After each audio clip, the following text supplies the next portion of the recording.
Rick Scott, the quarter billionaire Rick Scott, is going to put out 11 points with over 128 options to show that we Republicans stand for something. And my God, he gave every Democrat the template to use to beat the Republicans. And you know what? If they don't use it effectively, starting immediately, that would be malpractice to the core. So what I want you guys to do is listen to this, and then we'll take it on the other side. Mitch McConnell is, in the words of Washington Post columnist Jennifer Rubin, quote, ruthless, cynical, and power-hungry, but he is not dumb. If Republicans take back control of Congress after the midterms, what would be your agenda? That is a very good question, and I'll let you know when we take it back. McConnell's official position is that Republicans have no official positions. He thinks that's the best way for Republicans to win back the Senate. First-term Republican Senator Rick Scott of Florida is a very rich man with a net worth over $250 million, and Republicans believe that matters of money should be left to very rich men. And so Rick Scott has been given the job of chairman of the National Republican Senatorial Campaign Committee. That is really a fundraising job. You're supposed to just help senators raise money for their reelection campaigns. You are not supposed to think. Rick Scott apparently did not get that memo. And so today he decided to change the McConnell policy of having no policies to 11 new campaign policies for Republican Senate candidates. Because Rick Scott is not good at thinking, he has given Republicans the single stupidest platform anyone has ever put in writing, including massive tax increases on most Americans, including senior citizens living on Social Security, and nonsense like, quote, finish building the wall and name it after President Donald Trump. Rick Scott told Politico, I'm doing it because I'm a business guy and I believe in plans. Joining us now is David Plouffe, former campaign manager and White House senior advisor to President Obama. And David, this does not look like something the Republicans should be running on. Should Democrats be using it running against Republicans? Oh, you have to, Lawrence. I mean, it was epic political malpractice, but it is what he and most Republicans today believe.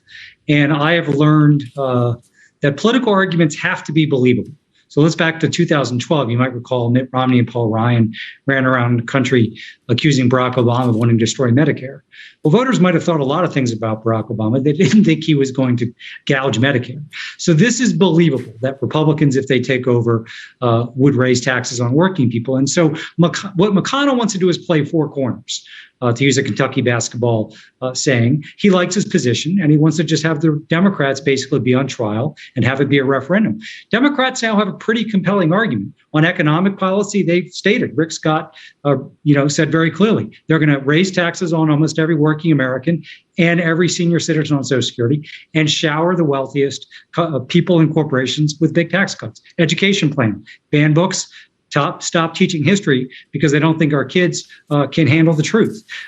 Their foreign policy plan, for a lot of them anyway, is to basically snuggle up to Vladimir Putin and give the middle finger to our allies. Their healthcare plan is to make it harder and more expensive to get healthcare. There's a lot you can do with it. So Democratic candidates are going to have to take that fight to the voters. So change.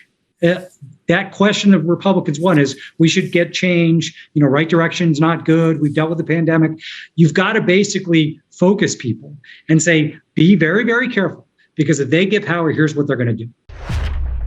If they get power, that is what they're going to do. Remember that. And that's what every single Republican, or rather Democrat, has to remember. Republicans intend to raise that. And, for those who say, oh, really, are they going to do that? Yeah, you know what they said? Everybody needs skin in the game. They don't realize that we all pay taxes. Even those that the people, I remember Romney said, 47% of these folks are the only ones who pay tax or whatever, something to that effect. Well, you forget one thing, and that is we all pay Social Security taxes and many other taxes that even the wealthy doesn't pay. So we have something to run on. I think Rick Scott just did the Democrats a big favor. Now it's time for Democrats to weaponize the truth as stated by Rick Scott and the Republicans. And I would tie what Rick Scott did to what Mitch McConnell say. You say and just the way that Lawrence O'Donnell did it.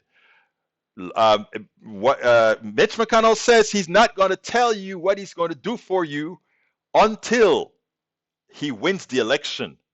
And Rick Scott tells you what he's going to do if they win the election. One tells the truth, one hides the truth. But now we have the truth.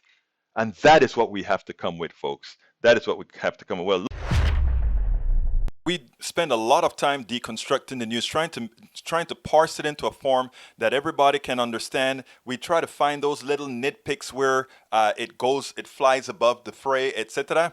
If you really like these videos that we do, I want to ask a big favor. Please go ahead, number one, subscribe to our channel, and number two, please join if you can. Thank you so kindly for watching. Keep watching. Please remember to share. We must populate the entire internet with our progressive message, a message that we know is what most Americans say that they want. So help us, please join.